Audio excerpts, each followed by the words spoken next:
Hello everyone, and welcome to Soft Stories. I'm Stratton, and today we are going to be continuing our reading of Don John's Ducats by Roger Pilkington. We've gone a couple of chapters into Don John's Ducats now, and I hope that you managed to get a feel for the writing style and the way that the story will develop from here. I hope that you're as excited as I am to be continuing the book and seeing what exactly happens to the four main characters. So without further ado, let's begin. We're now on chapter 3, Poste, Restante, Dinant. Dinant lay a mere 12 miles upstream of Dave, but the river's winding course through the villages clustered on the floor of the valley was so beautiful that the crew did not find it at all difficult to spend another 2 days over the voyage. Early on the Tuesday morning, the Dabchick moved ahead to Profondeville, and it needed no suggestion from Michael to induce the others to decide that they would spend most of the day there. One glimpse of the place was enough to bring a demand from Jill that they should pull in and go exploring. On the starboard side, a sharp bend at the foot of a sheer limestone cliff led to the pretty little village which straggled along the shore, and across the stream the rocks rose up in huge natural bastions to a sharp ridge 200 or 300 feet above the water. Perched on the edge was a cafe, and at Jill's suggestion the crew rowed across from the village quayside to climb up round the back of the hill towards it. The ascent was a steep one, and wherever the trees thinned out enough to let in the light, there were thickets of wild raspberry canes, and among the grass and brambles on the bank, the little red fruits of juicy wild strawberries. They began by picking and eating as they went, until Michael insisted that he should run back and row over to fetch the milk can from the galley, so that they could collect a fine dessert for supper. Best of all would be if we could collect the whole meal in one way or another. There are supposed to be lots of wild boars in the Ardennes. I'd love to catch one. We could have smoked ham and cure our own bacon, he said. I don't expect boars are all that easy to catch, said Peter, and they're fierce brutes, too. Well, there might be snakes, Michael said. I should think a snake would be rather like an eel, and eels are super. If we see snakes, you can do the catching, Carol said. I think they're horrible creatures. I wouldn't like to eat one. Some people eat them, Michael objected. I saw grocers once where they had all sorts of American specialties, and they had tinned rattlesnake. With a rattle in every tin, I suppose, said Jill, specially suitable for a baby. I don't know about that, but if you can eat rattlesnake, I should think adders wouldn't be too bad either. Anyway, I'm going to try and provide a whole dinner one day before we leave, said Michael emphatically. If it isn't wild ham or snakes, it will be something else. Mushrooms, perhaps. And there are certain to be wild onions about, and mint, too. Besides, I'm sure there must be good fish somewhere. I wonder if they have salmon in these parts." "I doubt it," said Peter, dropping a handful of raspberries into the can. "But there ought to be trout in the brooks, I should think."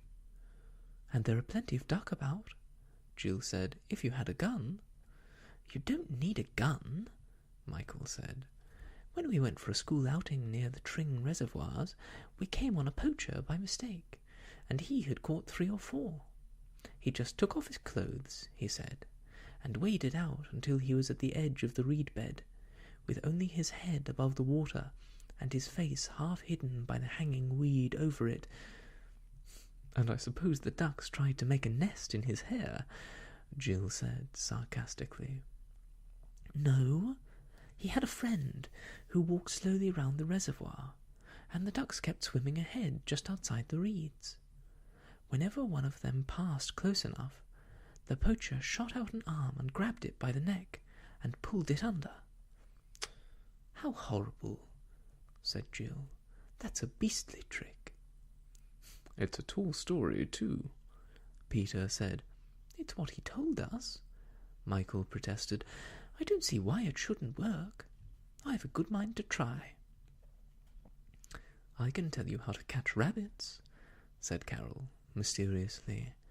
"You get a brick and put it in the run where the rabbits go through a hedge. Then you sprinkle pepper on it, and when a rabbit comes along he says to himself, 'Oh dear, there's a brick in the way.' And he looks at the brick and sees the yellow powder, and he thinks, 'What's this funny-looking stuff all over the brick?' So he goes up and sniffs it, and he sneezes so hard that he hits his head on the brick, and that's the end of it." "Full marks," Peter said. "I like that one." Michael laughed too. "But seriously, if they were trout we might get them. You can tickle them, I know that." "You can tickle a rabbit too," Carol said. "If you tickle the soles of its feet, it dies of laughter. We always catch them that way in New Zealand, didn't you know?" Little by little, they worked their way up through the woods until they came out at the very top. They did not see a single boar, or a snake, or even a rabbit, but at least they had a couple of pounds of delicious wild fruit in the can for supper, quite apart from all that they had eaten up on the way. "Coffee time," said Jill as she reached the fridge, "and there's the cafe. Let's go and sit outside, right at the edge of the cliff." She led the way along to the restaurant and walked to the front of the terrace. There was a splendid view along the river, and they could see the Dabchick lying far below them and a little downstream, moored to the quay on the opposite bank. "It's almost like an aerial photograph," Carol exclaimed. "I'm glad I've brought my camera too." Jill had hers as well. "We've never had such a fine view of the boat," she said. "Doesn't she look handsome?" "I'd love to see her from up above like this when she's actually underway," Carol said. "Then you can," said Peter. "As soon as we've had coffee, Michael and I will run back and row across, and we'll take her up and down the river once or twice while you two take your pictures." "That's a super idea," Michael said. "Only no stone throwing from the top when we come by."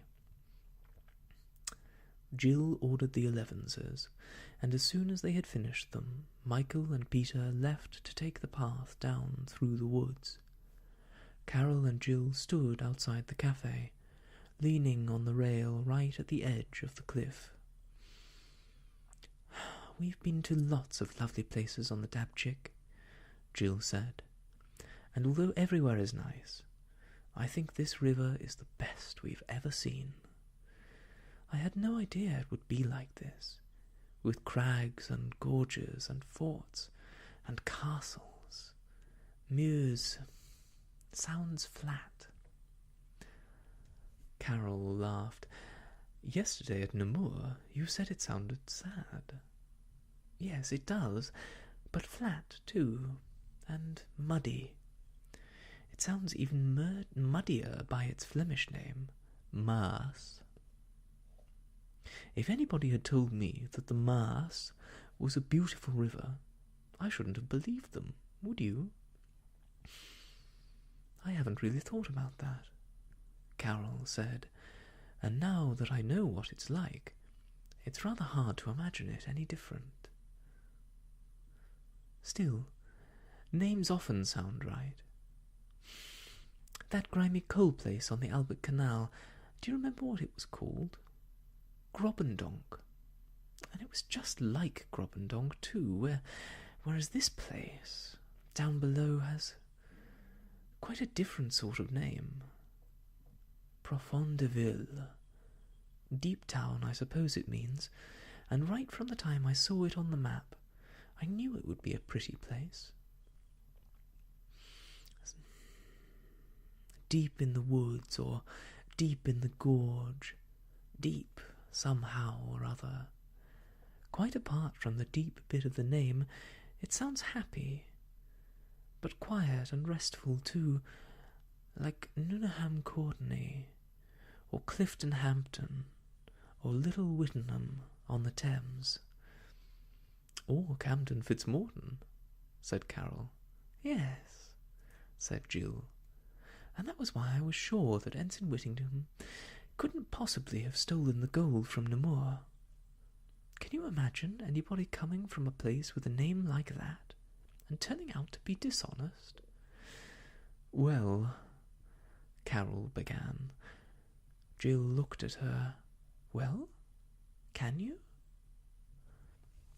Carol avoided her glance.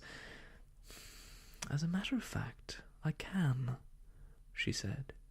People don't choose where they'll be born so that it suits their character. No, but if you grow up in a place, it does something to you. Surely that must be right, mustn't it?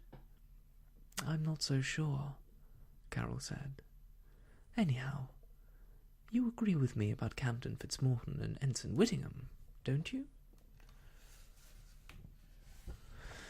You are funny, Jill, said her friend. Why are you so worried about whether he took the gold or not? I don't know, really. Jill looked across to the village opposite. But you don't think he did, do you? He might have done, said Carol evasively. How should I know? Jill turned to face her. That's just it. How do you know? Because you do? What do you mean? Just this, that when we were arguing about it yesterday, you thought there might be all sorts of other explanations. But ever since you spent all that time below decks with Michael, when we were in the lock, you've been rather cagey about it. Michael found out something at the museum which he hasn't told us. I know that's true. I can feel it.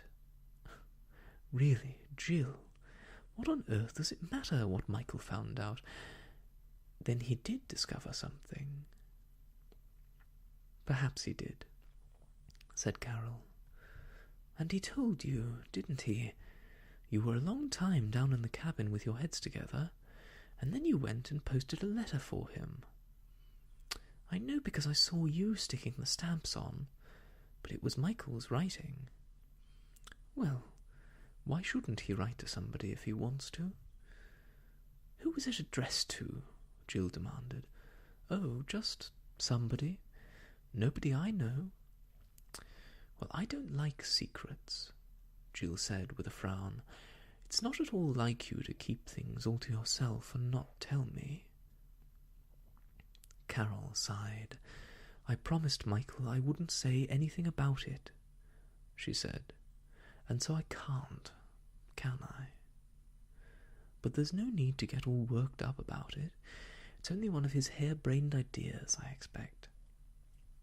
I'm not worked up about it at all. I just want to know what was in the letter. And I'm afraid I can't tell you. I see. There was silence for a while, and then Carol put her hand on Jill's arm. "Look," she said, "I don't care a brass farthing about Ensign Whittingham, and what he did or what he didn't do. Michael likes being a bit of a detective, you know that. But you can't really think that I imagine he can just rush in and solve a riddle centuries old that would have been sorted out ages ago if there was anything to sort out. Michael likes his bit of fun, so why not let him have it? It won't do any harm. You're the last person in the world I'd keep a secret from. You know that. But I had to promise, and I can't go back on that, can I?" Jill made no reply. "I'll tell you what I'll do," Carol said. "I'll ask Michael to tell you all about it himself." Jill considered. "No, don't do that. He might think I was being inquisitive." She paused. "I suppose I am, really." Carol laughed. "He's the inquisitive one," she said. "It's the way he's made. And when people are inquisitive, there are bound to be secrets. But that doesn't mean that they're dark ones. If it was anything at all important, then of course I would never have said I wouldn't tell you. I'm sure Michael will tell you his funny ideas himself when he finds there's nothing in them. And I don't expect that will take very long." "Thanks," said Jill. "I'm sorry if I was a bit annoyed." She leaned out, right over the rail. "Look," she exclaimed. "There's Peter and Michael, just coming out of the lane by the ferry house. They must have run all the way down." The two girls watched as Peter got into the dinghy and Michael untied the painter and pushed out to stern scull across the stream. A barge laden with timber was forging round the bend, and it blew a deep note on its siren. Jill was quite cheerful again, and she laughed. "He needn't worry," she said. "They'll be across the other side long before he's reached them." She put her hands to her mouth and shouted, "Yoo-hoo!" The sound echoed backwards and forwards among the gullies of the cliff face, and Peter looked up and waved. Michael lifted his oar, held it up in the air, and began to scull again over the counter. "He's good at that," Carol said. "I can't do it at all. However hard I waggle the oar, the boat just stays where it is." "Then we'll have to teach you," Jill said. "It's easy, once you have the feel of it." As the boys drew in beside the Dabchick's stern, Peter jumped on the catwalk and disappeared inside the wheelhouse. A puff of blue smoke from the exhaust showed that the engine had been started, and Michael lifted off the lines and pushed out from the quay. The boat moved slowly out into the stream, waited until the barge was clear, and then turned round to run down for the corner. Jill had opened up her camera, and in the viewfinder she could see the Dabchick as a little speck moving on the stream. "I should wait until they turn and come up again," Carol said as she peered into the little window of her own camera. "They're rather far away now." Just at the sharp bend in the river, the Dabchick swung round, and this time she ploughed straight up the stream with a magnificent V-shaped pattern of ripples spreading out behind her towards the banks. At the bows a handsome white wave rolled upwards and outwards, leaving a criss-cross pattern where it struck the wash from the stern. "Now," said Jill as she clicked her shutter.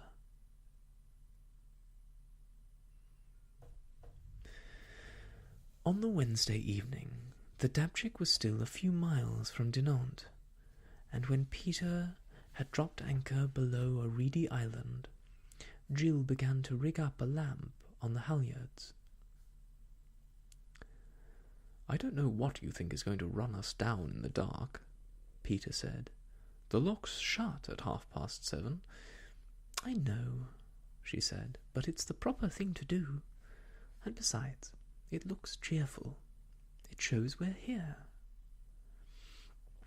"It's a pity there are no barges at night," Michael said.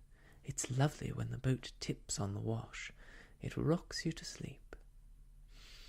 "I don't think I should need any rocking," Carol said with a yawn.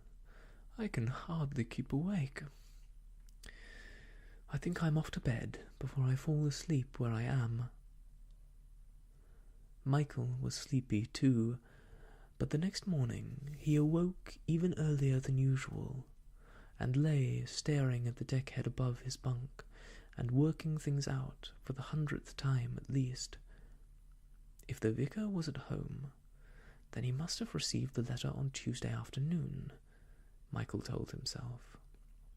And if a reply had been written the same evening, and if the vicar had remembered to post it before the last clearance, if all that had happened, then a letter might already be waiting at Dinant, though it was more likely that it would arrive during the day, or even on the Friday, he thought. Perhaps not until the Saturday. Still, there was probably plenty to be seen at Dinant, so there would be no harm in moving up there as soon as possible, just in case the letter had already arrived. After lying impatiently on his back for a while, and looking from time to time at his watch, which hung above his bunk and seemed, on this particular morning, to be counting off the minutes especially slowly, Michael slipped out of his bunk and threw open the hatch. At the sound, Peter opened his eyes and stirred. Michael put his head round the door. "Let's run up to Dinant," he said. "We could be there for breakfast, and it might be easier to get the bread and the milk. I don't think there are any shops round here." Peter pushed back the bedclothes from his face. "It's not late, is it?" "It's nearly 6, Michael said. "Time we were up." 6? I call that early." "Not for on board," Michael said. "Besides, it seems a pity to miss the best of the day. You don't need to get up if you don't want to, nor do the girls. I can start up the engine and get going without any help." "You seem in rather a hurry," Peter said. "What's the great idea?" "Nothing," said Michael innocently. "If you want to be up and about, why don't you go for a row in the dinghy or try fishing?" "I could." Michael sounded doubtful. "But if we were to start right away, we'd catch the first lock." "The lock will still be there later on, I expect," Peter said, turning on his side again. "I can't imagine how you want to sleep," Michael said, hardly disguising his impatience. "There might be all sorts of things to do at Dinant. We could go for a whole day's excursion if we got there early enough." "Yes," said Peter, sitting up and yawning. "I suppose we could." He slid out of his bunk and stretched. "But why we always have to be up at the crack of dawn, I can't imagine." "Crack of dawn? Dawn cracked hours ago," Michael said. "It's our turn to get cracking now." Just before 6 o'clock, Michael was hauling in the anchor while Peter kept the boat headed up in the gentle current, and 3 hours later the Dabchick was drawing into Dinant. To the left, the rock face rose up so sheer to the bulk of the fortress citadel that there was only room below it for the great church with its black onion-shaped steeple, and for a single narrow street of shops and houses, which seemed almost to be jostling each other into the water. "Why are you so excited?" Peter said. Michael was jumping up and down behind the wheel as he took the Dabchick towards the wall. "No reason in particular," Michael said. "I'm just enjoying the voyage, that's all." He slowed down, ready to close the key. "I think Jill could do with another loaf of bread," he said.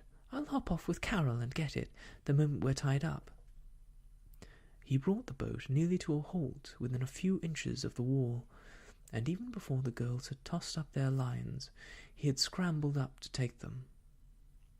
He caught them, tied the ends quickly round the rails, and leaned over towards Carol as she drew the bows in close. "Come on," he said, and with a quick wave towards Jill and Peter, the pair of them hurried across the roadway and disappeared. "Hadn't we better find out which way to go?" Carol said. "No need to," said Michael. "I asked the man down in his hut in the last lock. He said the post office was just through the archway on the left above the bridge, and that's why I brought her in on this side. Look, here it is." He broke into a run, with Carol behind him. "There," said Carol, as soon as they were inside the building. "Poste, Restante." She walked up to the window with the sign above it. "Go on," said Michael. A shiver of excitement ran down his back. Carol leaned over the counter. "Monsieur," she began. "Monsieur, est-ce que vous avez une lettre, or is it une lettre? Je can never remember." The clerk smiled. "What name, please?" "Branksome," Michael puffed. "Branksome." The clerk started to thumb through the letters in the pigeonhole marked PQ. "Non avec une B. Branksome. B pour buter," Carol said. "Ah, oui." The official took the bundle of mail from under B and began to sort it through. "No," he said when he came to the end. "Nothing for you." Carol looked at Michael. "Bad luck," she said. "Of course, it's a bit soon to expect an answer, really." "One moment," the clerk called to them as they were turning away from the window. "It may be that there is something this morning. The post is being sorted. If you will wait a minute." He left his desk and disappeared through a door at the back. Several minutes passed before he returned, with a handful of letters to put into the compartments. "Voici, mademoiselle," he said, throwing one down on the counter. "That's the one!" exclaimed Michael. "Thanks! merci!" He put his hand through the grill, but the clerk took up the letter. "You have a passport, monsieur?" "Not with me," said Michael, rather crestfallen. "Or mademoiselle, perhaps?" "No? Then I cannot give you the letter. If you come again with your passport."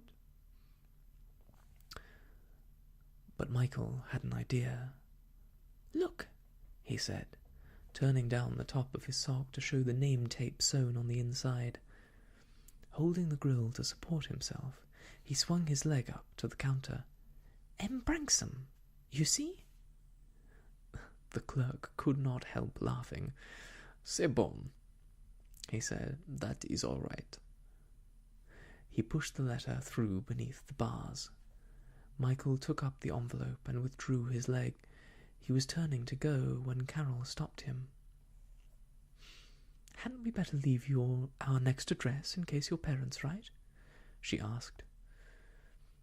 "We could," said Michael, and he told the clerk that they were on the boat Dabchick, from London. "If there are more letters, I will bring them to you," the man said. "How long will you stay here?" A day or two, I expect, Michael said. Ah, then you must see the lazily. He explained that a mile or two farther upstream, a little river called the lazily flowed into the Meuse, and it was possible to take the train to a village some way up its course and hire canoes to run down over the rapids. That sounds good sport, Carol said. You must do it, said the clerk. You can book canoes here in the town. It will be a trip you will never, never forget. Thanks, said Michael. We could do that today. Thank you for telling us about it. He spun the revolving door for Carol, and even as he followed her through it, he was beginning to tear open the envelope.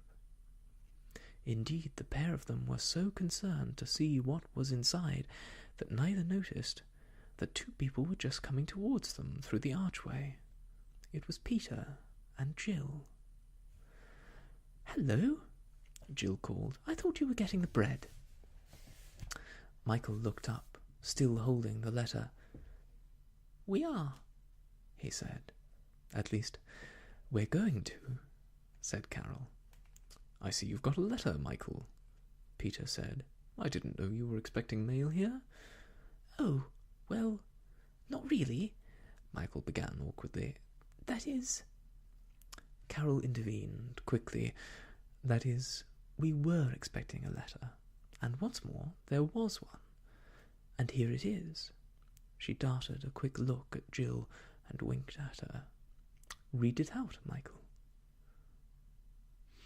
It was no use trying to keep the contents secret any longer, so Michael unfolded the sheet. The others gathered closely around him on the pavement, and he began to read. The letter was headed "The Rectory, Camden Fitzmorton," dated the Tuesday evening, and it occupied a side and a half in small but neat writing. "Dear Mr. Branksome," Michael read, "thank you for your letter, which arrived just after I got back from my holidays yesterday. If I do not reply at once, it may get left after everything else, so here is the information you asked for. There is indeed a tombstone here of one Robert Whittingham, just as you said, though I had never noticed it myself.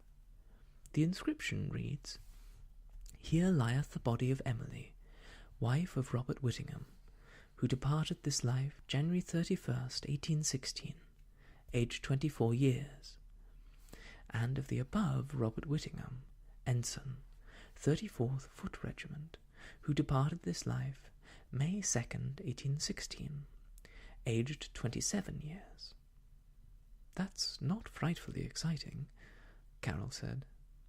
"No," Michael admitted, "but that isn't the end." He began to read again.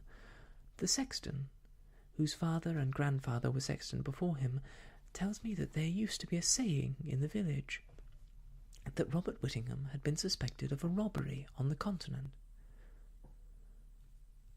Looking back in the minute book of the parish council for 1817, I find there is a reference to a search being made of the house where he lived to satisfy the emissary of the Netherlands government. But evidently nothing was found. The house is no longer there. I hope this information is what you want, and if ever you are in this neighbourhood, I hope you will call and see the grave for yourself.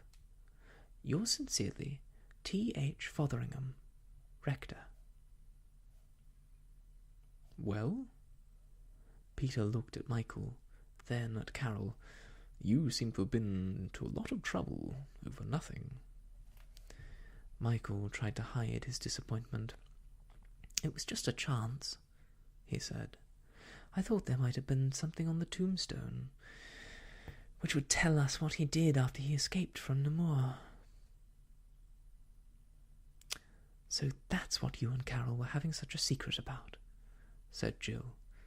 "I said all along that I never believed that Ensign Whittingham had taken the gold." "Well, it at least says they thought he had," Michael objected. "And that a search was made, and nothing was found," added Jill. But why were you two so secret about it? We thought we'd give you a surprise, said Michael lamely. After all, if there had been a clue, you would have had a surprise, wouldn't you? Peter laughed. Yes, we would, but there wasn't, and we're not. I promise to be frightfully surprised if pigs start flying, but somehow I don't think they will. Well, that's the end of the mystery of Don John's gold, said Carol. I was afraid it might be. You mean it isn't the end of the mystery? Peter said. It's still just as much of a mystery as ever, and probably it will never be solved. Certainly not by us, anyway, and not by anyone else, either. You are a donkey, Michael, Jill said. How on earth did you think that you would find out anything just by writing to the rector, if they had tried to find the answer for centuries? It was just an idea, I suppose, said Michael doubtfully. Famous detective draws blank, said Peter with a laugh. Sleuth's inquiry fruitless. There might have been something, Michael said as he stuffed the letter into his pocket. At least we know there isn't, and that's better than nothing. He tried to smile cheerfully. Come on. Let's go and get the bread like the soldiers in Julius Caesar. They were always going into the town to buy bread. He was trying very hard to make it sound as though he did not mind about the tombstone at all. Good idea, said Carol quickly. Detectives prefer breakfast, said Peter, and I'm not so sure I don't, too. What shall we do afterwards? Asked Jill as they turned into the main street. Shall we go up into the citadel? Better still, we can go to the less, said Carol. We may not have found out much about Ensign Whittingham, but we have another surprise for you which will really come off, haven't we, Michael? Oh, yes, said Michael absently. The more you know of the Laissez, the less you'll want anything else, laughed Carol. What on earth are you talking about? Peter said. Never you mind, Carol said. Leave it to us, and I'll promise you that you'll like it. It'll be a trip that you will never, never forget. Isn't that right, Michael? Yes, I think so. Then you can all three go into that baker's over there, she said briskly. I am going to the new know-what to fix it up right away. And there we end chapter 3 with a poor, disappointed Michael. One never knows with these kinds of investigations whether a clue will be brought to light through detective work or not. I love a good detective story, and I think that's one of the things that I admired about this book when I first read it years and years ago. The act of figuring out a series of clues and piecing together a puzzle has always appealed to me, as it has to so many others before and since. There's something about a good mystery that is inspiring to me, and I hope that there are things in your lives which inspire you as well. I hope that you also will look forward to the next installment of our series, where we move to chapter 4 and see what the kayaks or canoes have in store for our young heroes. I'm looking forward to it, and I'm looking forward to seeing you all again soon. I wish you all the best, and goodbye.